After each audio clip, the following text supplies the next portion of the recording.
Alrighty, so we are on lesson 5C, finally finishing up lesson 5. Um, so we have, oh, yeah, so then we just have we have three full lessons, but it will probably be about six half lessons moving forward. So finishing up lesson 5 with chapters 19 and 20. We left off at 18 where Joab had killed Absalom. And we see Absalom was put in a deep pit. Israel fled. Um, and then there's no reward with the news because the king's son is dead. And all he wanted to know is it well with Absalom? And then he was told, let the enemies of my lord the king be as that young man. And then we have David, my son, would I have died instead of you? So we have David warning Absalom. So 19, 1 through 10, I kind of felt like this could have been broken up a little bit, but then it was told Joab, behold, the king is weeping and mourns for Absalom. The victory that day was turned to mourning for all the people, for the people heard it and said that day, the king is grieved for his son. So all the people went by stealth into the city that day, as people who were humiliated steal away when they flee in battle. The king covered his face and cried out with a loud voice, O my son Absalom, O Absalom, my son, my son. Then Joab came into the house to the king and said, today you have covered with shame the faces of all your servants, who today have saved your life and the lives of your sons and daughters, the lives of your wife and the lives of your concubines, by loving those who hate you and by hating those who love you. For you have shown today that the princes and the servants are nothing to you. For I know this day, if Absalom were alive, all of us were dead today. Then you would be pleased. Now therefore arise, go out and speak kindly to your servants, for I swear by the Lord, if you do not go out, surely not a man will pass the night with you. And this will be worse for you than all the evil that has come upon you from your youth until now. So the king arose and sat in the gate. And when they told all the people, saying, behold, the king is sitting in the gate, then all the people came before the king. Now Israel had fled, each to his tent. All the people were quarreling throughout all the tribes of Israel, saying, the king delivered us from the hand of our enemies and saved us from the hand of the Philistines. But now he has fled out of the land from Absalom. However, Absalom, whom we anointed over us, has died in battle. Now then, why are you silent about bringing the king back? Insight. Well, Joab is being Joab again, I think, where, he's loyal to David, but there's something else going on. And so, I mean, this is a good thing. I mean, I think he is speaking the truth to David about, if you don't go out there and say something, people are Yeah. not going to be happy and they're going to start going every which way. So, Mm-hmm. I mean, he gives him that solid advice, but then some of the things he says to him don't seem to fit David. Like it's like saying that he loves the people that um, hate him and hate, but I don't think David's that far gone at this point. He just knew what was coming with Absalom, and like we said last week, is trying to minimize the bloodshed. At the palace and in Jerusalem. You know, Yeah. so I think again we see Joab as which way are you really coming from, Joab? Big question mark. Yeah. Yeah, Joab's the whole thing. Oh, I So think so. yeah, I mean there are some things that Joab's a doer. We've talked about this before. He's not going to sit around. He definitely takes care of things. I can't say he's always wrong. He's Um, all about Joab. I feel like, well, a lot of them, he's got a lot of selfish points, but I do agree with Gloria that he does have a heart for David, but I think part of it is what's in it for me too. I think he's got a little bit of that side in him. Yeah, and we see this whole thing like the first thing that we saw that it was kind of like was he struck down Abner. And that was a problem for David, and he keeps calling them the sons of Zariah. Um and it's like Joab, we see him going back and forth between thinking politically. He killed Absalom against David's order.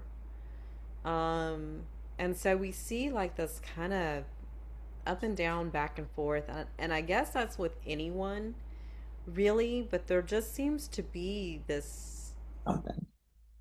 tension, but he seems to be a really good military commander. I I mean, mean, he was correct in what he said, but I think it was the way he said it. It was a little harsh. I mean, it's like if you really have the spirit for God and you really want to redirect somebody, you would, like my saying is always, say it in love. Say the truth, but say it in love. And so I feel like the way he came across was, but yeah, I'm sure emotions are running high. You know what I mean? And you can only imagine. right. He's thinking, we've done all this and now we're going to lose it. So but he should have redirected him, but Yes. Like, yeah. Um, a godly way, I guess, is how you would say it. Yeah, definitely. We should always speak the truth in love. And yes, this is a very critical time. I mean, David's gonna lose the people because it's like they already went with Absalom. It's not like an automatic that you're king again. Because we see later that this other guy rises up. Yeah. Um, so it's kind of, a critical political moment, whereas Joab wasn't really thinking politically with Abner. He was just like, I think he was thinking politically with Absalom. And it's not really clear whether David knows that Joab killed Absalom. We haven't really been told that yet in scripture. Um, so that's also a question. Does David know at this point? We don't know. We don't know if we're going to come across something later that says he did. Um, or like exactly when he finds all that out. Um, I feel like something in what he says to David makes David realize he's the one who did it. did it. I don't, I feel like that's kind of where the turning point with David and Joab were. I think David, if he wasn't clear, he was clear after that. He's like, okay. Okay, so that's like probably later. I was gonna read ahead, but I ended up not having time. It was Joe's birthday yesterday, so yeah, I made dinner and all that kind of stuff. But um, yeah, I was like, well, something come up later, but right now it's not really clear. I do agree that this is definitely like you should speak the truth in love, and that was kind of done when like the woman from Tekoa. Mm. Mhm. That was kind of like, oh, did Joab put you up? But sometimes I wonder, um, and yes, it's very like upsetting. It's like here Absalom led this whole rebellion against you. He did these horrible things. And I've turned this thing around for you. And, in Joab's mind, he's taking care of the problem with Absalom by just going ahead and killing him, even though David said don't kill him. And then David is weeping and mourning and losing the people and stuff like that. It's like, yeah, it's going to come out sideways. But also, I also wonder, like, maybe he had to yell to get across to him. Mm. Yeah. Um, it's kind of like when moms finally lose it, and everybody like, is like, "Why are you losing it?" It's like, "Well, I've said this 10 times calmly before." Um, but so you wonder if some of that's going on. But uh, yeah, I mean, it's definitely what's going on with Joab here. I'm Yeah, I all, mean, even like with Uriah, I mean, he didn't confront David on that. That was obviously so wrong. And yet Hmm. he didn't say anything. I mean, Yeah. He wasn't right there at the palace. He was off at war, but he could have sent a message. And you know what I mean? Yep. So he didn't. So Nope. why didn't he that time? Yeah. There is But like, wasn't he the one that wasn't there a definite message of how David wanted Uriah killed and then Joab changed it? to where it wouldn't be as evident. He helped David in that. Yeah, Yeah. kind of weird. Yeah, It's my mom always called it breaking the plate. When she was at the end of her rope. She's like, sometimes you have to break a plate to get your attention. So I don't know. mhm. Yeah, I mean, She never yelled, but that was her. Whenever she would yell, she called it her breaking a plate. yeah. Yeah. You don't yell. Yeah. But yeah, I mean, it's definitely like Joab seems very loyal to David and the kingdom, so to speak. I mean, they are family. At this point, I'm so confused. I can't remember if he's cousin, nephew, what. I think it's cousin. No, or half brother. I can't even remember. Sons of Zariah. That was the sister of his mother, right? Trying to keep up with his wives. Um, Um. but I mean, he is definitely out to. He loves his position. Oh Says it. yeah. He's definitely out to do whatever he can to protect that. So Yes. that's what's in it for him too, I think. And there is definitely there's a statement later on that it's like, oh, okay. Um, so yeah, there's something going on with Joab here, and I mean, I don't want to preempt, but I think there's going to be a turn later. Um, so yeah. Um, and then we have this other thing where Dave, and that's what I'm saying. I think this could have been broken up, but uh so David goes to the gate, and all the people come, and they're quarreling throughout all the tribes of Israel. And the king delivered us from the hand of our enemies and saved us from the hand of the Philistines, but now he has fled out of the land of Absalom. However, Absalom, whom we anointed over us, has died in battle. Now then, why are you silent about bringing the king back? So here we have the tribe starting up. So we have obviously somebody's, they're like, why aren't we bringing David back? And then we're going to have some things later on. But these are the tribes of Israel. And so there's a difference here. And this is crazy because there has not been a split yet in the kingdom.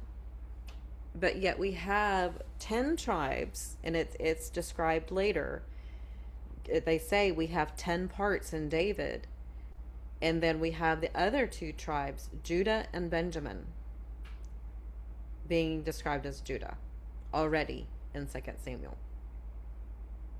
Now Interesting. in verse 10, who is the you referring to?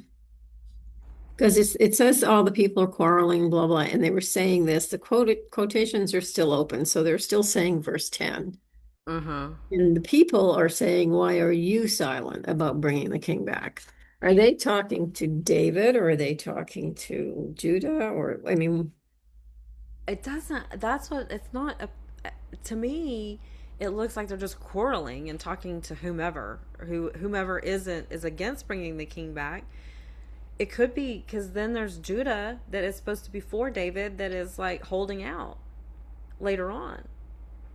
And it doesn't really say who they're talking to.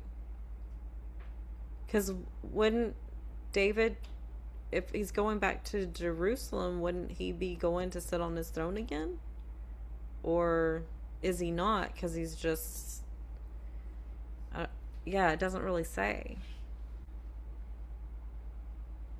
Um, Anybody else have any insight? No, I just took it as I don't know if my speaker. Oh yeah, I just took it as they were all quarreling amongst themselves. Yeah, that's kind of how I read it. Because it said they were all quarreling throughout all the tribes of Israel, saying, and then there was two or three different things they were saying. Mm-hmm. Yeah. It has to be Israel saying Absalom, who we anointed over us, and that was, you know, Israel who did that. Well, I mean, let's watch the literary flow of how this Mm. goes. Maybe we can fit, like, because now I'm thinking, okay, well, were they saying that to Judah? Because then David says something to Judah later on. Mm. Um, I just have why. Oh, why do I have that? Is Judah even mentioned? Not yet. Yeah. Have I forgotten what I did yesterday already? I was thinking at this point that Judah was not supporting David at this point, but Yes. we could have Not yet. forgotten. I think it's There's down closer to 14. Yeah. okay. Um. Yes. Judah's Uh-oh, we lost you. lost me. There you are. Sorry. You Internet froze for a con- sec. Okay. Yeah. So my internet connection is a little unstable. Um. Now it seems fine. Okay. Well, let's just go down to 11 through 15 and see what we can do. So then King David sent to Zadok and Abiathar the priest, saying, "Speak to the elders of Judah, saying, why are you the last to bring the king back to his house?" That's where I got it from. Since the word of all Israel has come to the king, even to his house, you are my brothers, you are bone of my flesh. Why then should you be the last to bring back the king? Say to Amasa, are you not bone? Are you not my bone and my flesh? May God do so to me and more also, if you will not be commander of the army before me continually in the place of Joab. Thus he turned the hearts of all the men of Judah as one man, so that they sent word to the king, saying, return you all your servants. The king then returned and came as far as the Jordan, and Judah came to Gilgal in order to go meet the king, to bring the king across the Jordan. Insights. Took me a deep dive kind of to get through all that. It was kind of confusing me, but I mean, I think it's Israel debating bringing David back is what was happening, and then Judah responds with his tribe, and then doing a deep dive into the "you're the bone of my flesh," which is covenant language. Um, Mm-hmm. actually goes back to Genesis, kind of when I went back and looked it up. So what Adam said to Eve, and which was interesting. Well, Amasa is literally his bone in his flesh because it's his nephew. Right, So, right, yeah. yeah. So it was. So I mean, he's I think, exchanging one relative for another. yeah, Joab, his sister's son, or yeah. Amasa, his nephew. Yeah. Yeah, that's what I'm saying. Like, this is a mess. And this is where I think he's honed in on. I think this is where I think he's mad at Joab. I think he's finally got to the point of going, okay. Or Yep. I think he's trying to build unity as well because he's thinking if I pull this people in and this people in, trying to probably kind of reunite, build some unity. But then I Yep. also think he's kind of his, grief and what are the stages? I think he's gone through grief and now he's pissed, and so now I think he's mad at Joab. I think he's in stage 2 or 3. I don't know which. Well, I don't know if he'd go through that fast, but and I think it kind of cycles, but yeah. Um yeah, obviously, and so yeah. Um yeah, so I went back and I pulled that. Yeah, he is exchanging one relative for another.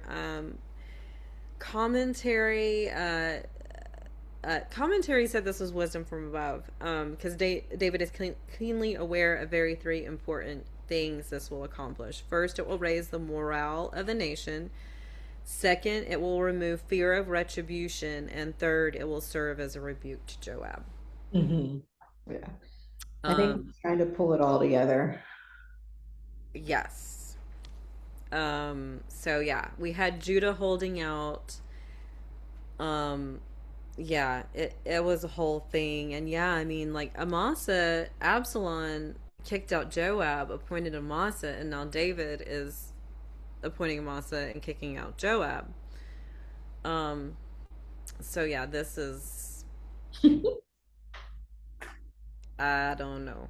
Um, I had to read that 3 or 4 times. I don't yes, know why it kind of was confusing to me, but yeah.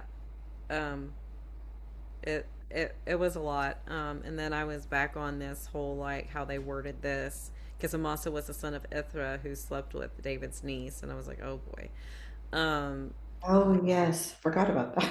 so this is like David's grandnephew, if I'm doing the family tree right. Um, so yeah, this is the whole thing. Yeah, so I just have the king then returned. I do have an article about Amasa in here. And then let's see. Oh, here we go. Now we have three people here that David dealt with while he was two while he was leaving Jerusalem, and then one whenever he was camped out. So then Shimei, the son of Gera, the Benjaminite, who was from Bahurim, hurried and came down with the men of Judah to meet King David. There were 1,000 men of Benjamin with him, with Ziba, the servant of the house of Saul, and his 15 sons and his 20 servants with him, and they rushed to the Jordan before the king. Then they kept crossing the ford to bring over the king's household and do all that was good in his sight. And Shimei, the son of Gera, fell down before the king as he was about to cross the Jordan.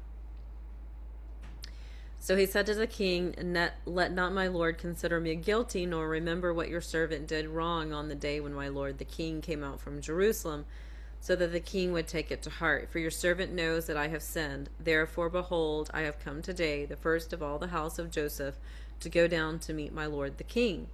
But Abishai the son of Zeruiah said, should not Shimei be put to death for this, because he cursed the Lord's anointed? David then said, what have I to do with you, O sons of Zeruiah, that you should this day be an adversary to me?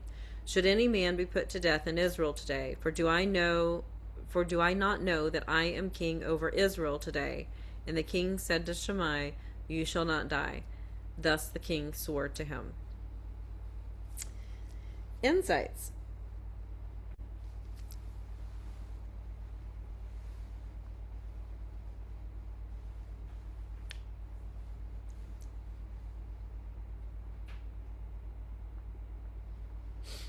Well, Shammai confesses his sin, which is a good thing, I guess.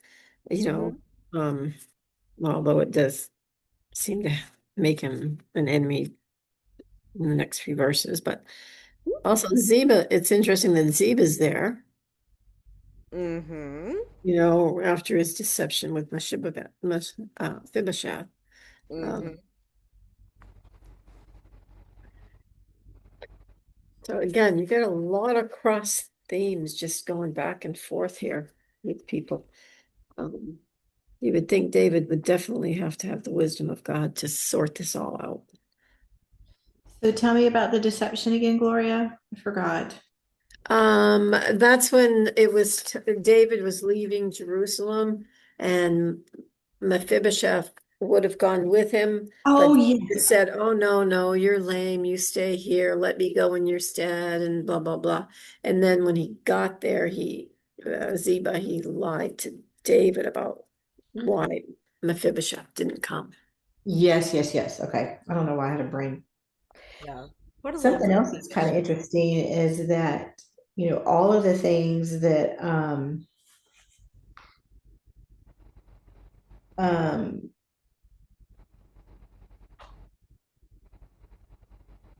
uh I can't pronounce his name. Shemaiah, the one who cursed him. All of the things he accused David, it's kind of irony because everything he accused David of doing, David is not doing. Yeah. No. Just and so I think that goes to David's heart, the false accusations, and then David's heart of being, he's just a man after God's own heart. He's, I think he's a king of peace and trying to, saying killing you is not going to, that doesn't accomplish anything. Yeah, like, yeah, the things that he accused him of, like, yeah, and there's two places of irony here. There's with David, that guy hurled accusations at David, and David is showing that, like, he's not that. And then also with Mephibosheth, um, Mhm. Ziba was saying things about him that he is like obviously. I'm like, okay, Mephibosheth, he's my favorite. Mhm. Um, Yes. I just have this like protection thing. I'm like, that guy just needs to die, and Mephibosheth needs to have everything. But then I guess he wouldn't have anybody to serve him if Ziba died. But anyway, I was just like, oh, this guy. But I don't feel like he's still serving him because they said he was a mess when he showed up. So I don't he know. needs to go away. You Uh, mean Mephibosheth was a mess? Is that what Yeah, you're saying? they said he was Uh, unkempt. yeah, Yeah. but that was more out of mourning, I think, wasn't it? Oh, was it? I thought they were implying that since he had gotten the land, that he kind of disregarded, since he had gotten all the things Mm. that David had given him, that he kind of kind of pushed the Meshibeth aside and didn't take care of him. That's kind of the way I read it. yeah.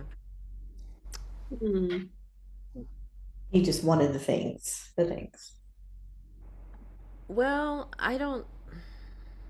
Are um. I think we skipped ahead. I don't Yeah. even know where we are. Yeah. We'll get there. We'll get there. Okay. Um. Yeah. Let's just stick with the irony right now. So yeah, I think. But yeah, we'll get there and talk about Mephibosheth. But yeah, Zeba's there, the Shemai's there. There's the irony of this is. I'm like, oh, the snakes are just coming out of the woodwork. Uh-huh. And it's kind of,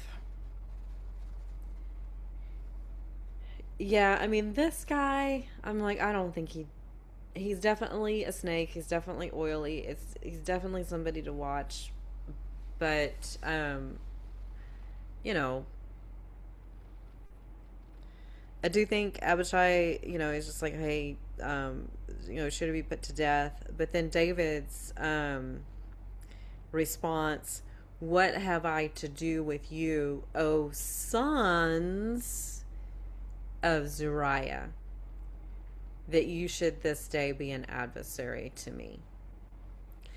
He said that before whenever Joab killed Abner. And that's what I was like, this is really interesting, this family dynamic. Um, how he's always calling them sons of Zariah. Um, so, yeah. Um, Interesting. Mhm. Anything else?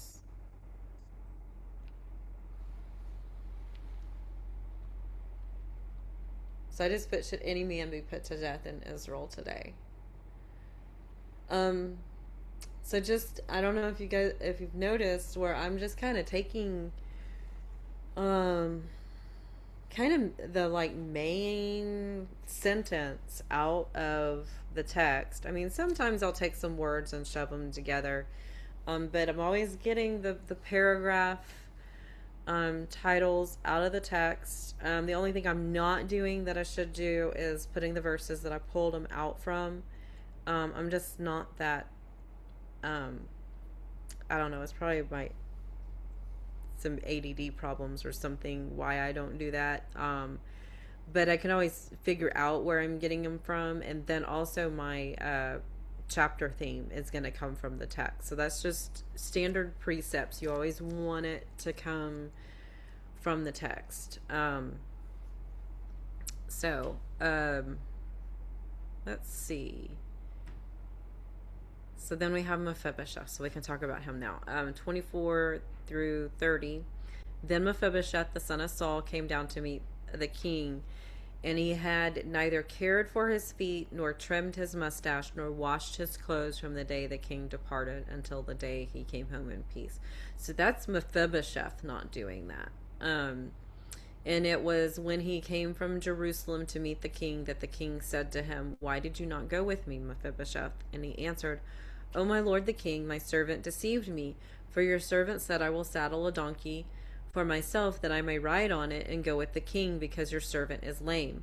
Moreover, he has slandered your servant to my lord the king, but my lord the king is like the angel of God. Therefore do what is good in your sight. For all my father's household was nothing but dead men before my lord the king. Yet you set your servant among those who ate at your own table. What right do I have yet that I should complain any more to the king?" So the king said to him, "Why do you still speak of your affairs? I have decided. You and Ziba shall divide the land." Mephibosheth said to the king, "Let him take it all, since my lord the king has come safely to his own house." Insights. Yeah, Gloria, maybe you're right. Maybe that was mourning for David. Mm-hmm. Now that I reread it, or that Jennifer reread it. um, yeah, so definitely that was on Mephibosheth. And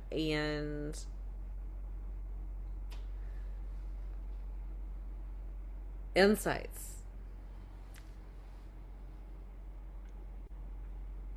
He obviously has a great love for David. I mean, Mm-hmm. he cares Yes. about God's will. He's not all in it for himself, such as Ziba was, and he wants what's good for the kingdom and what's good for, he's selfless. Mm-hmm. Oh, and he's not even mad that David kind of Yeah, didn't. Yeah. it's more like he wants him to know, like, I didn't. It's not necessarily totally throwing Zeba under the bus, because he's like, hey, you can have it. But it's just he wants him to know, like, I didn't. I wasn't against you.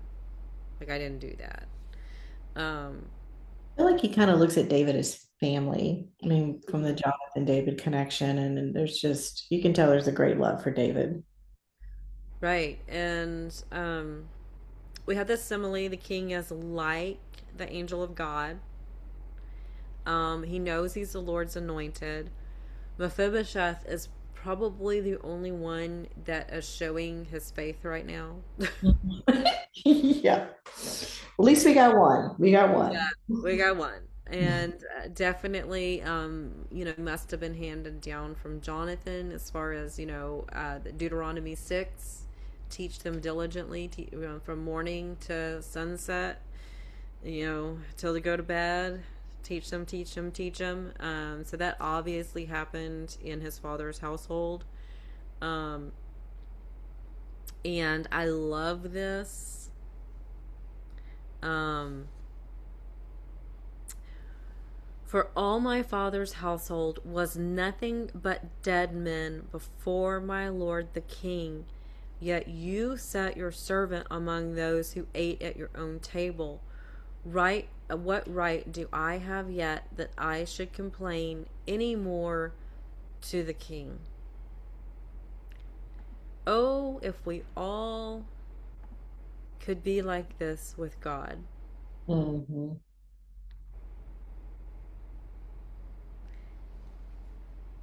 I was nothing but a dead man before my lord the king. Set your servant among those who eat at your table. Mhm. What right do I have to complain any more to the king? Yet we do. Um, but we laugh whenever we study Exodus and all the grumbling, and then we Oh say, gosh. I'm an Israelite, I'm an Israelite. But this statement right here, there is your application for today. That's a godly man right there. That's a man after God's own heart. Mhm. And that's living right too. Um, He wants what's good in God's sight and mhm. not Yep. what, yeah, definitely selfless, which is amazing. Yes. And like his father. Mm. Yes. Yeah. Yeah. Yep. And if only we could be like Mephibosheth. Hmm. So, yeah, that just, there is your parallel to Christ. You know, we say that David is a type of Christ. Okay, not so, like, not always, but he made his mistakes. But in like some things, he's a picture of Christ. And so then you have Mephibosheth with the godly response to the king. Um, that should be our response, a believer's response. So we were talking about like spiritual warfare and things like that before we hopped on. So that's Psalm 23, where he says, "You set a table for me before my enemies." Hmm. We sit at the king's table. Satan's not sitting at the table. We're at the king's table. We are under the king's um, uh, protection. So just put that one in your back pocket. So we eat at the king's table. What right do we have that we should complain anymore to the king? Um, so yeah, and it's not that God doesn't want to hear your problems. He knows what your problems are, and he wants you to talk to him. But then there's the point of complaining and grumbling against God for them or about them. Um, so there's your application. I mean, there is application up here too, as far as like, yeah, this guy cursed David. He's not going to kill him. And then just kind of discernment here with Amasa and Joab, perhaps, and just politics. So I have king as like an angel of God, therefore do what is good in your sight. Um, Now, Barzali, the Gileadite, had come down from Rogilim and went on to the Jordan with the king to escort him over the Jordan. Now, Barzillai was very old, being 80 years old, and he had sustained the king while he stayed at Mahanaim, for he was a very great man. And the king said to Barzillai, "You cross over with me, and I will sustain you in Jerusalem with me." But Barzillai said to the king, "How long have I yet to live that I should go up with the king to Jerusalem? I am now 80 years old. Can I distinguish between good and bad? Or can your servant taste what I eat or what I drink? Or can I hear any more the voice of the singing men and women? Uh, why then should your servant be an added burden to my lord the king? Your servant would merely cross over the Jordan with the king. Why should the king compensate me with this reward? Please let your servant return, that I may die in my own city, near the grave of my father and my mother. However, here is your servant Chimham. Let him cross over with my lord the king, and do for him what is good in your sight." And the king answered, "Chimham shall cross over with me, and I will do for him what is good in your sight, and whatever you require of me, I will do for you." And all the people crossed over the Jordan, and the king crossed too. And the king then kissed Barzillai and blessed him, and he returned to his place. Insight.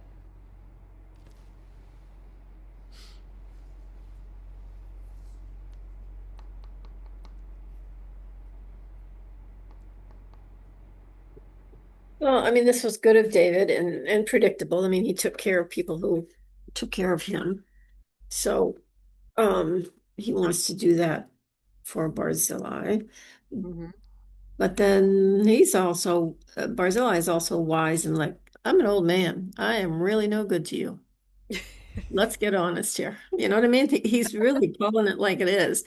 And So, to his credit, he's just recognizing where things are at with him. And so then he's also, in a sense, taking care of people down the road because David is now going to, have that alliance with um, Chimham. Mm-hmm. Yes, we don't know who Chimham was. He probably was his head servant, um, and he just gave him to David. Um, yeah. So I mean, it's kind of funny the things he talks about. Like, can I even taste what I eat or hear the music, or he's like, I'm so old. Um, You should have but thrown in, I'm tired. yeah, I'm I'm really tired. Yeah, I mean it's kind of funny the things he says, but I mean, like you said, he's just being realistic, and I mean he also is kind of like, I just want to go die in my own city and be by the grave of my mom and dad so they can just bury me there. I mean, Yeah, I'm done with all this heroic stuff. You go right ahead on. yeah, I mean, you know, eh, Probably the peaceful life David wished for, right? You know, Yeah, yeah, I mean, exactly. just simple things like go yes, back home. Yeah. I mean, he obviously was, took care of David, and David returned the favor. But he obviously had a good heart for doing what he did for David. So mm-hmm, exactly. No, I mean he just did this out of the kindness of his heart, and when, like you said, whenever David offered this, he politely declined but passed it on to somebody who would benefit from it. Um, so, yeah, this is just, we're seeing uh, a few incidences of dealings, the before and after. And Barzali, he looks like a pretty good man. Um, so, David's kindness too. We're seeing lots of restorative and going through with David here for the moment, but yeah. it's kind for the kindness and that he's showing and the mercy that he's been showing. Yes. So yeah, we have this is a high with David. We have, God is kind of restoring this whole thing. Like Absalom's gone, and it's sad. Um, for sure, it would have been a lot better if Absalom just repented and it was all over with. But Joab killed him. Of course, the king is sad and upset.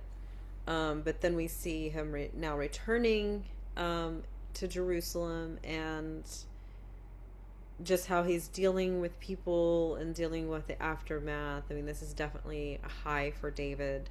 Um, and, we've kind of talked about earthly consequences. Like God said, these are your consequences for what you did. Um, and we've seen that played out. And we're going to see in the next chapter, the sword will never depart from your house.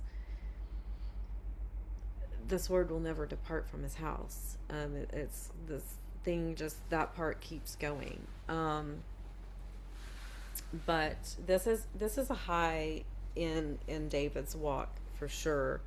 But it's also definitely messy, just with all this Joab and Amasa, and then you know you have the snakes coming out of the woodwork with Ziba and Shimei, and but then you have these high points with these really good relationships with Mephibosheth and Barzillai, and then Chimham. So I just kind of reverse this. I will do what is good in your sight, and just showing that respect for Barzillai or Barzillai or however. So here we go. 40 through 43. Now the king went on to Gilgal, and Chimham went on with him, and all the people of Judah, and also half the people of Israel accompanied the king. And behold, all the men of Israel came to the king and said to the king, why had our brothers, the men of Judah, stolen you away, and brought the king and his household and all David's men with him over the Jordan? Then all the men of Judah answered the men of Israel, because the king is a close relative to us. Why then are you angry about this matter? Have we eaten at all at the king's expense, or has anything been taken for us? But the men of Israel answered the men of Judah and said, we have 10 parts in the king. Therefore, we also have more claim to David than you. Why then did you treat us with contempt? Was it not our advice first to bring back our king? Yet the words of the men of Judah were harsher than the words of the men of Israel. Insights. I'm still trying to figure out what they're fighting about. Like, what's happening here? Who's setting up the conflict? I mean, the division, but it's like, what, why are you mad? I mean, it's kind of like he's our friend. No, he's ours. No, he's ours. I'm like, I don't know, Yeah. you know. Yeah, it's um sibling rivalry. I don't know. It. So yeah, I mean, yeah, I mean, at first, when we start the chapter off, it's like everybody's kind of hanging their head and acting like they're defeated. They're talking about Israel, like the people, like they're just acting defeated after this, and then we have Judah is the problem, and they're David's kin, and that gets spoken to, and now we have this reversal, where now they're accusing Judah of this and then everybody's fighting, and we have more share in David, and blah blah blah, and all. It's like, oh my gosh. um Wasn't it Judah who was he over when the division happened after Saul died? Because it divided and he only had partial. Was it Judah? You remember? It feels like they had claim to him first, or because Saul's son, took part, and then David had part. It was divided there for a brief time. yes, Gloria, do you remember? Because that was in First Samuel. No, was that First Samuel or Second Samuel? Either was the very beginning of second or the end of first. Oh yeah, because Saul died in Second Samuel. Yeah. Let me see if I can find it.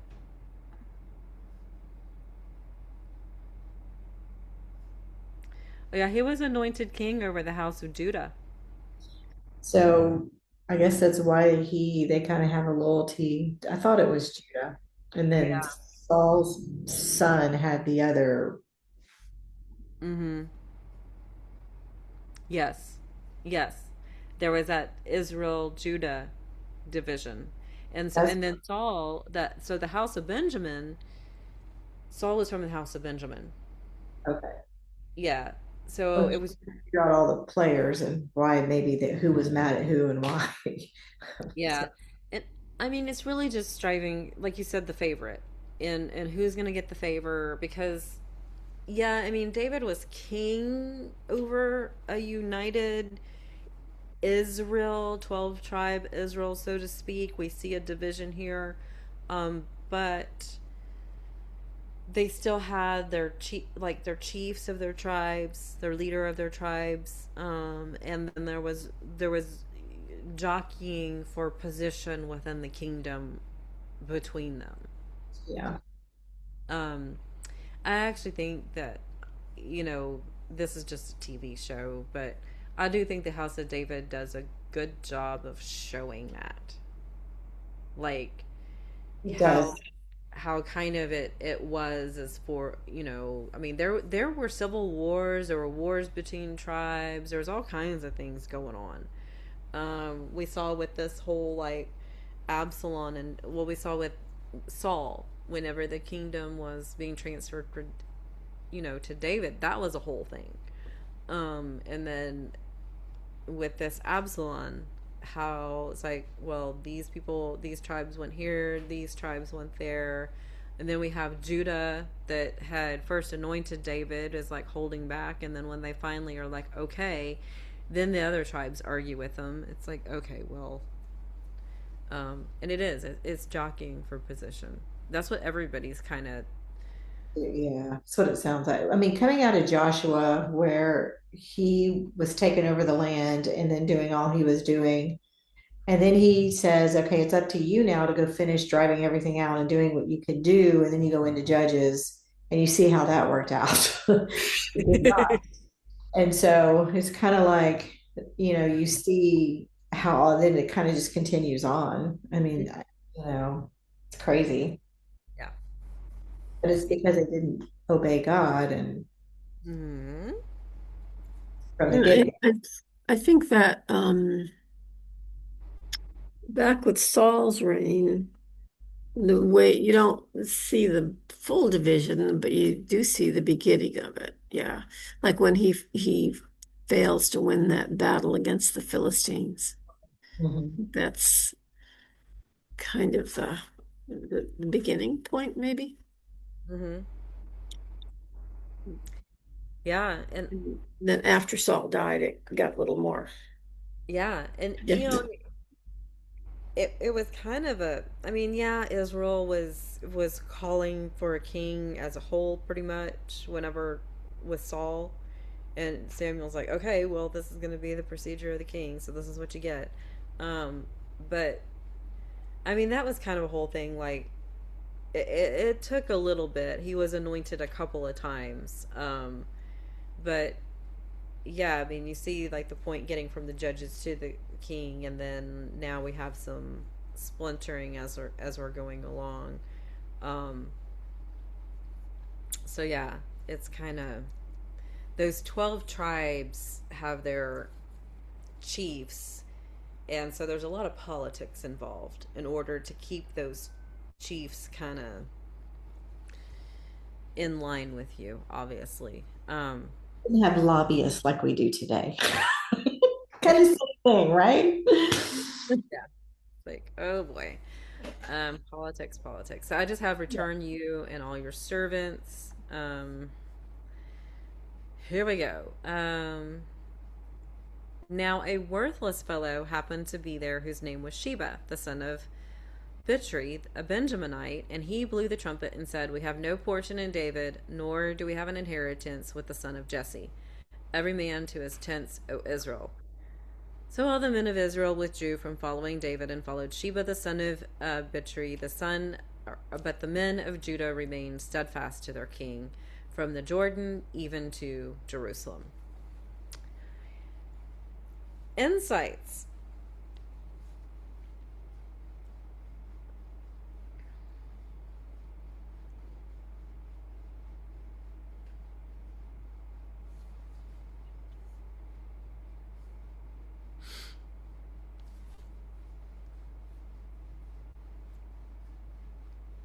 Well, it looks like we're starting over again with this rebellion thing. Mm-hmm. Um,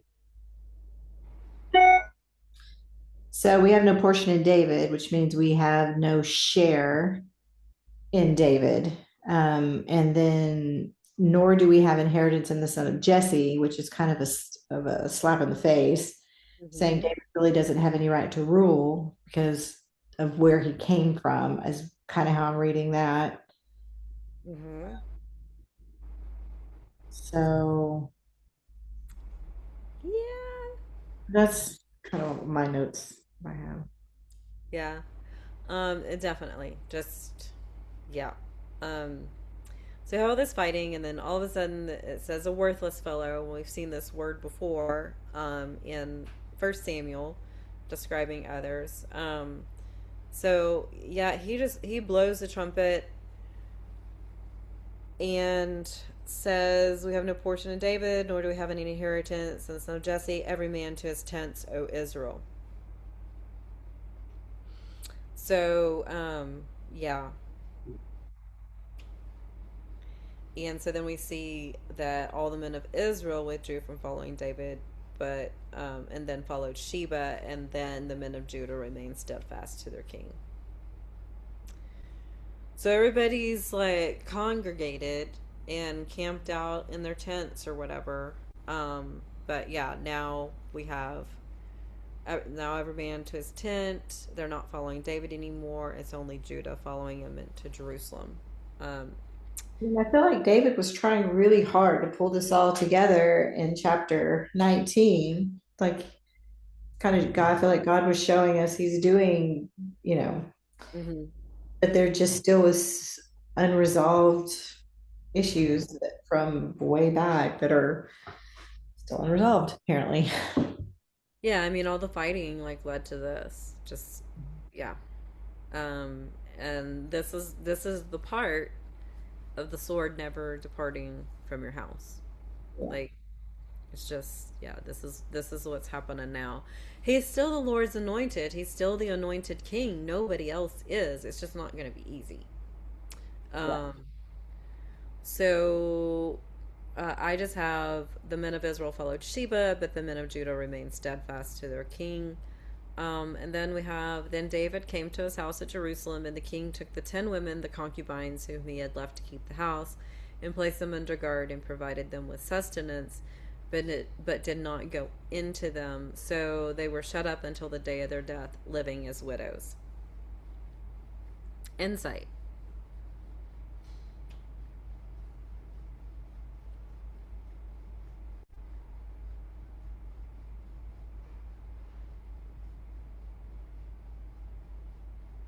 Well, 10 has come up a couple of times. Mm-hmm. Um, the number of the law numerically. I Mm-hmm. mean, the fact that these women, that it says they're shut up until the day of their death, living as widows. I mean, it's kind of like you knew that was going to be their fate, other than it's implying that, they didn't have the, I don't know what to call it. It's not a blessing, but of David coming in and having sex with them occasionally to kind of give them a thrill, you know. But basically, I mean, they still couldn't ever go home. They couldn't have families. They weren't respected. So, Mm-hmm. but somehow it's like that's their little thrill. Now they don't get that either. Um, They get the short end of the stick. These they people. sure do. Yeah. Now Well, they're and I widows. mean, it's really sad because they really didn't have a choice um, Yeah. with Absalom. Ugh. Um, and yeah, so there's that. But, David, uh, so it would not have been lawful for him to go into them anymore. Um, he does provide for them. He just, they're in their own house. I mean, yes, they are shut away from everyone else, but he still gives them food. He still provides for them. It's just they live as widows. So there's no chance for more, Kids. children and more, or we don't know if they had any children yet or whatever, but there's just, yeah. Um, I don't really know, If they we don't. did, they wouldn't have lived with the concubines, because if they had children, the only persons they should be is the kings, because anyone else having contact with them was castrated. So, um, you Or know, absolutely. so it would have to be the king's son. And is the king going to have his son raised in the concubine quarters? No, that's for the concubines. So she wouldn't necessarily have had much, if any, contact with her child anyway, Yeah, I would True. think. That's a good point. that's true. I don't know. I mean, is that what they did with the concubine sons? Is they would give them to the main wives? Why would they? What or Well, did I'm the? not sure if they give them to the main wife, but they would be raised in the palace Palace. per se, you know what I mean? To be raised up in case they needed to be an heir. I mean, they wouldn't have been Mm, Unless it left was a daughter. I mean, a daughter may have been able to stay, right? yeah, probably. so that she could be a concubine. What a great expectation in life. Yeah, it was. I will say this: ancient thought was very brutal towards women. Women were looked at as property. Um, um, and they were looked at as yeah, they were looked at as property. And it was just not good. And when people read the Bible and look at it as that God is like, so they look at what happened with some of these women in the Bible and look at it as like God was purporting that, and he does not. I mean, he's very clear about one wife. He works within people's choices, not his choice. He's very clear about one wife. He did not give a bunch of wives in Eden and a bunch of concubines. And because God doesn't cheat on us. Jesus, or he doesn't cheat, God the Father doesn't cheat on Israel, and Jesus Christ doesn't cheat on the church. So it's one wife, one wife, one wife. It's very clear in scripture. And so when people read these things in the Bible and they're like, oh my gosh, da da da. And it's like, no, this is what people did. This isn't what God did. If you look at the law, God was a proponent of women. And one of the reasons why we know the Bible is true is because they put stories about women who rose up. And she gave you some cross references about what's coming up later. But like this wise woman that speaks, like Abigail. It's like in ancient literature, nobody would be writing anything about anything wise that a woman did. Um, and so that's one of the reasons, and the fact that a woman was a witness at the resurrection of Jesus, and that they actually wrote that, that tells you that all of this is true because a woman's testimony was nothing back then. The men were hiding. The Yeah. disciples were hiding. It was the women who were brave and went to the tomb, right? Well, I mean, but you look at how Jesus dealt with women, Mhm. and I mean, and there all his interactions. It was ancient life was very brutal for women in many respects. Now, yes, you did have goddess worship, and that's a whole thing, and there were a lot of pocket cultures that it was a different story. If you read Marco Polo, you'll get a good feel on that. But it was it was very brutal. Like you read Esther, and it's like, okay, well, Vashti rightly refused to go parade herself in front of you and all your drunken friends, but she got banished. And then, oh, the king is sad, so we're just going to bring in all these young girls for you to sleep with, and then you can choose a wife from them. It's like, oh, okay, this is great. What about all those girls? Like, There's nothing. They, yeah, they end up being concubines. So it's not, I mean, it's like, yeah. yeah. Nothing is sad to me is in Judges when he's traveling and he goes to the man's house Yeah. and they want it's Sodom and Gomorrah. They want to take advantage of the man, and so they just throw the concubine out there. Mhm. Yep. Killed. It's like that shows you. Well, Lot was going to throw his own daughters. Yes, Yeah. same in Judges. Yeah. I mean, and that's not like, oh my gosh, that was cultural Mhm. because whenever you bring somebody into your house, it's kind of and have a meal with them as well. That's kind of like you're under like this covenant to protect that person with your own life. And so it was like a whole thing. And so that's what that's all about. Yeah. Um, and yeah, I mean it's a mess. And so people read the Bible and they see what people are doing, but they're not looking at what God says and what God is doing. And they take it all wrong and they take it out of context. And then they talk about the patriarchy and all that kind of stuff. And I'm not going to get into all that because there are some things that are a problem that the church has created that is not biblical. And then, but then the things that these people are referring to, it's like, yeah, no, you're off your rocker too. So, yeah, I mean, it's just this whole like mishmash. But these women here, I mean, David does the right thing, but it's horrible and it's sad for them. I mean, he just shouldn't have had that many concubines. He just should have stuck with one wife. Therein lies the problem. Yeah. Just stick with one wife and just don't, yeah, don't look to the right, don't look to the left, just stick with Don't, one. and don't look from the rooftop. Yeah, just stick with what you got.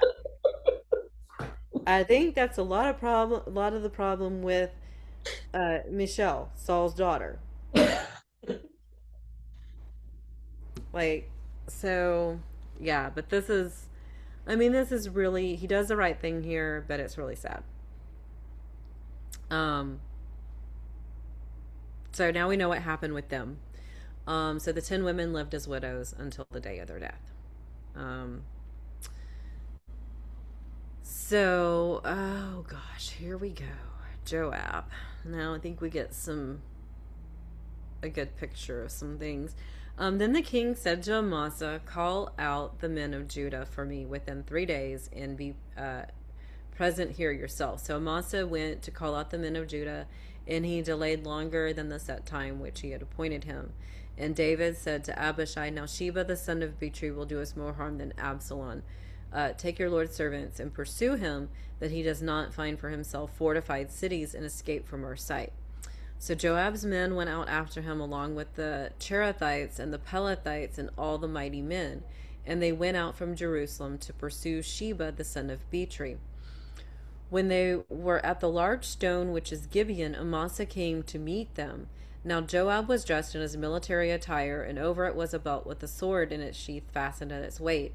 And as he went forward, it fell out. Joab said to Amasa, "Is it well with you, my brother?" And Joab took Amasa by the beard with his right hand to kiss him. But Amasa was not on guard against the sword which was in Joab's hand. So he stuck him in the belly with it and poured out his inward parts on the ground, and did not strike him again, and he died. Then Joab and Abishai his brother pursued Sheba the son of Bichri. Now there stood by him one of Joab's young men, and said, "Whoever favors Joab and whoever is for David, let him follow Joab." But Amasa lay wallowing in his blood in the middle of the highway. And when the man saw that all the people stood still, he removed Amasa from the highway into the field and threw a garment over him, when he saw that everyone who came by him stood still. As soon as he was removed from the highway, all the men passed on after Joab to pursue Sheba the son of Bichri. Well, insights. Well, Joab has killed or been involved in killing quite a few people of David's household, I guess, or influence. I mean, Absalom, Amasa, he supported killing Adonijah. He Uriah. later killed Uriah, yeah, supported the Uriah, Abner, later Saul's son Ishbosheth. I mean, he didn't physically do the killing, but sent his men's after him. So it's like Joab is loyal, but not when there's a threat to him, I think. Mm-hmm. And he tries to be pretty good about making it seem like it's for a good reason, but it's not. It's that threat to his Position. I think he likes it's the power something. Yeah.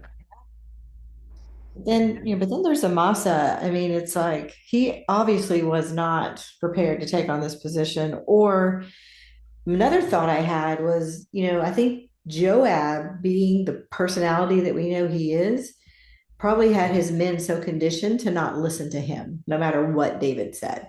Because I find it interesting in the thing when one of the young men said, "He who favors Joab and whoever is for David," instead of saying David and then for Joab. So I feel like Joab had these guys brainwashed to, yeah, David's the king, but I'm the one running things. You know what I mean? That's why he showed up in his military attire. I mean, it's like, bro. Oh So, yeah. This is definitely we're going to war. And yeah, and it is, yeah, it's on. And this yeah. is and yes, Joab is for Joab. I mean, he does you see, so yeah, there's a lot of blood on his hands.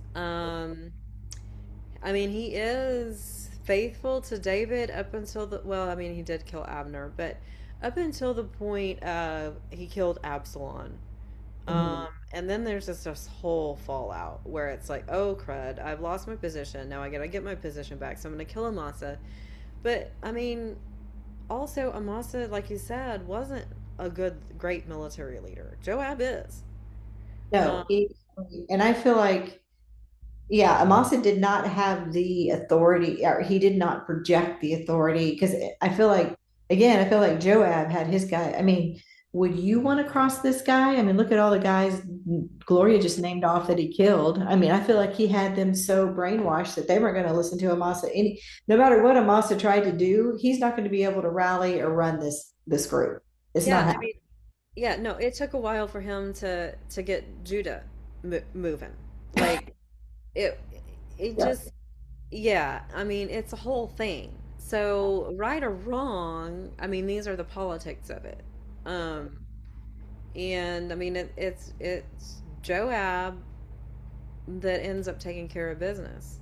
And he doesn't just say, you know what, Amasa, you need to just step aside. He has to kill them. I don't, it's kind of like Gloria said, there's something in him that has to, I mean, maybe that was cultural too. I don't know, but it's like, could you have just told Amasa to go hide in a cave? I mean, but not only does he kill him, he just leaves him on display. It's like, okay, Oh yeah, and then too unsure.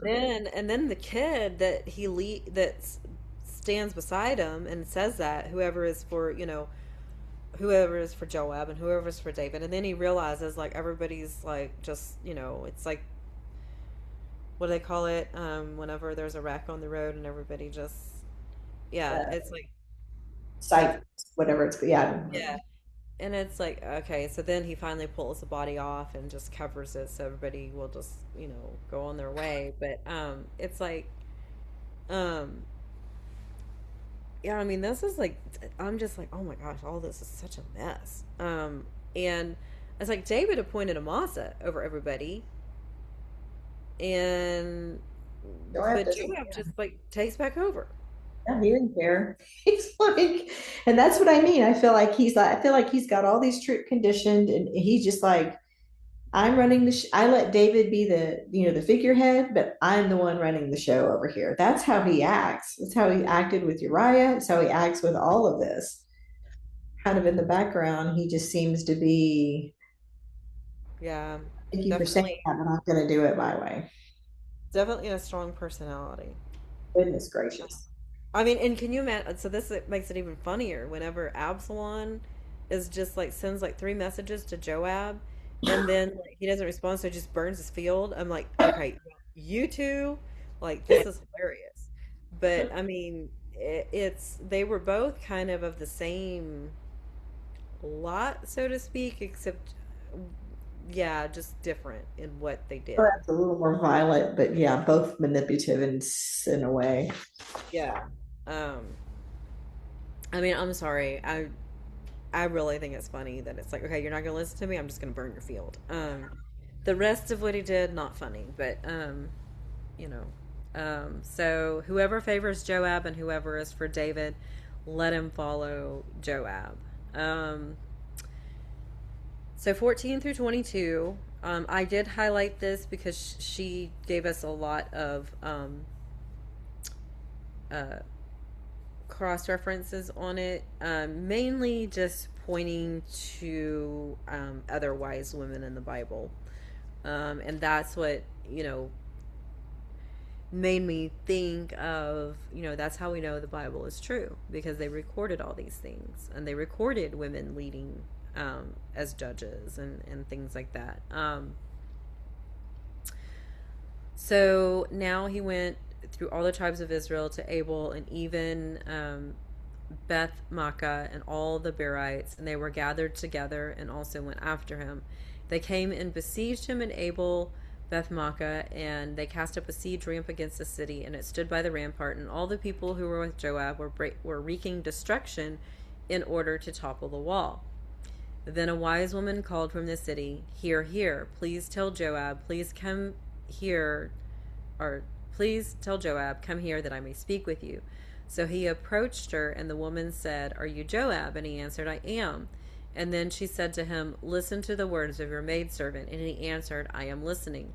And then she spoke, saying, "Formerly they used to say, they will surely ask advice at Abel, and thus they ended the dispute.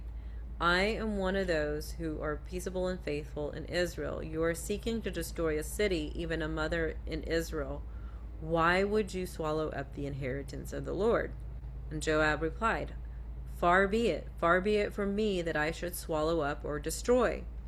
Such is not the case, but a man from the hill country of Ephraim, Sheba the son of Bichri by name, has lifted up his hand against King David.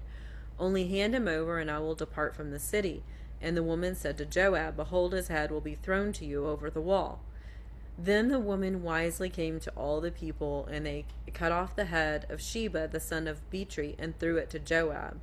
So he blew the trumpet, and they were dispersed from the city, each to his own tent. And Joab also returned to the king at Jerusalem.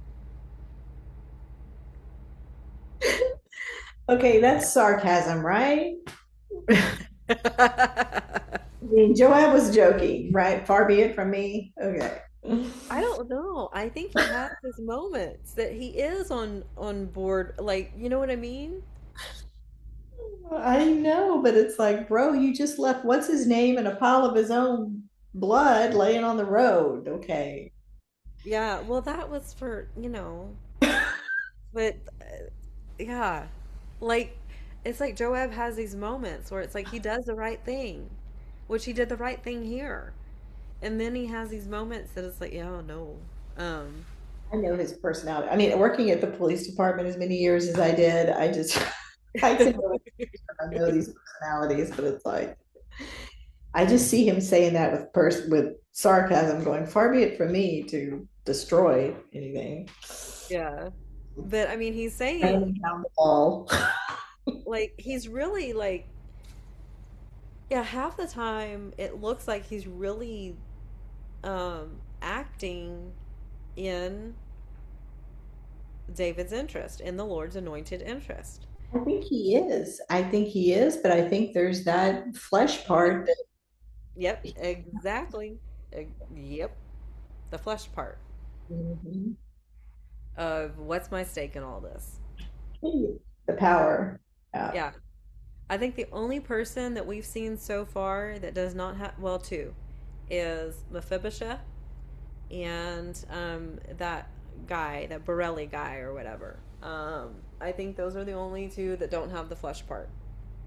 That Yeah.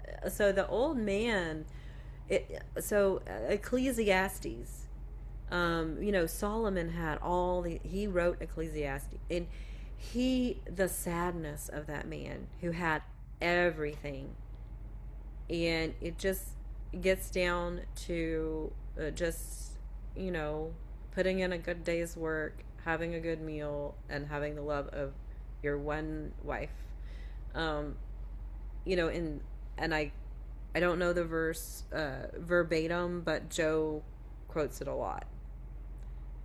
Just having work, putting in a hard day's work, a good meal at the end of the day, and the love of your wife. And it's like, well, okay, you got all three of those, so you're doing better than Solomon. But it's just Um, that, like, that old man, he is just, he knows what life is about. And it's not in the big grand things. It's just, yeah. Um, it's not the things of this world. So, um, so we have this very wise woman. And this is just, And she gave you all these other amazing accounts. Like we had already had Abigail with David, and then we have oh my gosh, Deborah from Judges. I had just read about her. She was yes, older than and my girl. Yeah, she was good. and But Jael J was. oops, go Oh, go ahead. ahead. Jael is an interesting one, I think, because Sisera fled and asked for her protection, and she gave it to him. And no, no, no, no, no. Listen, Yeah. she gave it to him, and I think she would have honored that. However, he broke cultural law. The women had a separate place inside that tent, and men were not allowed to go there. He That did not trust her word that she would take care of him, and he went into her private area. that is, I just She read had that. every right to kill him. She did. I just read that, Gloria, and that is because that was in Judges too. And wasn't it right at the beginning of Judges, or was it at the end of Joshua? It's Uh, it's Judges, it's yeah. Judges, yeah, 17 or five, yeah, yeah. five, I think it is. It was it Anyway, it's in there. was a great story, and you're Yeah. right. She did. Yeah. Yeah. If he had just trusted her and stayed where he was, I mean, she would have protected him, but he didn't. So there you go, buddy. Not quick. I mean, a tent peg through the head. You're done. Bye Yeah. bye. And I cannot remember what her name, the exact meaning of her name right now, but Ray Vanderlaan talks about this, and he was like, just the meaning of her name. If I were Sisera, he's like, there's no way I'd go in that tent, because her name means something like that with about the related to the tent peg. So yeah, it's a whole thing, but Deborah's song. When Deborah does her song, mm, I feel like the meaning of the name is in there. I forgot what it yeah. was though. So, but we see these accounts, and that's what I was like, Bible's true, Bible's true, Bible's true. So we have this very wise woman, and obviously respected if she were able to get the people to lop off this guy's head and throw it over the wall. Um, Well, we also see an example of her, her being very calm and peaceful and, speaking of love to, I guess if you want to call it love, but, godly words to Joab. I mean, and, take that as the way Joab spoke to yeah, David, it's kind of a difference of how contrast. were take, both points were achieved, but how the outcome is probably different because of the way it was said. Mm, Kind of an application for me to think yeah, about staying calm when you say things when you're trying to get a point across or yeah. So yeah, I mean, you have him. I mean, it was kind of like, yeah, and it needed to be said, but it needed to be said different to David. And we see, next thing you know, David's appointing Amasa over the army instead of Joab and all this kind of stuff, but probably for a lot of other reasons. Um, but it's like there's a contrast there of how Joab spoke to David and how this woman spoke to Joab, and the differences of outcome. Um, didn't and kill somebody. I mean, it could have been a really bad. I mean, it could have, if he had gone in there looking for him, it could have killed a lot of people. oh yeah, this was not good. Um, this is, you know, we almost have this. Hopefully, we don't get to. Hopefully, during this 2 weeks of ceasefire, I'm hoping Leo Homan is right with what he published this morning. But hopefully, with this 2 weeks of ceasefire, we don't get to the point where we're gonna talk about bombing Iran off the face of the earth and all the women and children within it. Um, but yeah, I mean, this would have been bad for this city. And they were already causing destruction to their walls. Mm-hmm. And this is like their own. Oh my gosh, here we go. I mean, this is just civil war. Yeah. Um, but yeah, this woman, very wise, just came calmly. We've talked about this with Daniel. all these situations, like especially in chapter 2 where king has a dream, he's going to kill everybody because they can't tell him the dream and interpret it. And Daniel's like, whoa, where's the fire?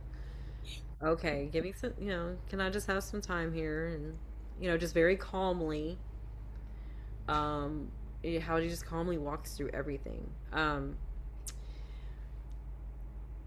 So yeah, here we go. Only hand him over, and I will depart from the city. So we see this wise woman. We see Joab making a wise choice here, after he just made an unwise choice, killing Amasa.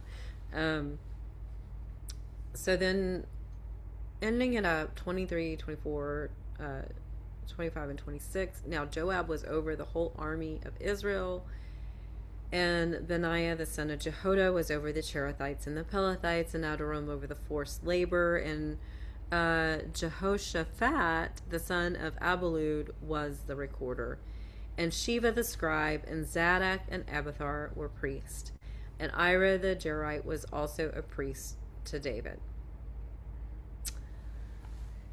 Insight.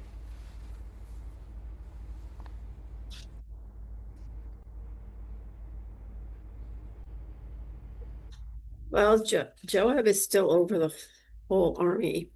So, I mean, it should say something to David, or at least confirm what he felt, Mm-hmm. because he would know that he was responsible for killing the one that he had appointed.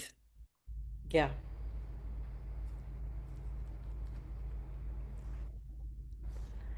Sounds like he's kind of putting everything back in order by the last chapter. We'll see how long that lasts. Yeah, I was gonna read ahead. Like I said, ran out of time, but I was like, what's gonna happen now? Because I read this a long time ago and I've totally forgotten. Um, but yeah, it's yeah, everything was back in order. I mean, it doesn't say anything about David, his feelings, what he thought, what he felt. It's just Joab is over the whole army of Israel. Sounds like he dealt with his emotions and moving on. Yeah, but yeah, it's everything's back. Order, I guess, is restored. It's like Yeah, that guy was taken care of, and now David's king. Order's restored. This guy's doing this, and this guy's doing that. interesting to know what he thinks about Amasa getting killed. Yeah,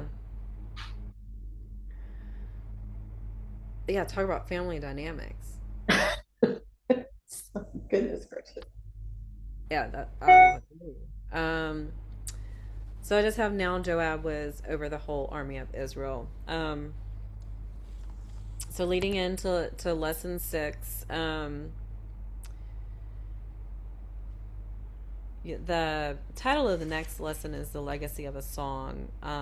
So we're going to do the homework that covers chapter 21 and 22, which would be it's days 1 through 3, it looks like. Yeah. So that's the homework that we're doing next week.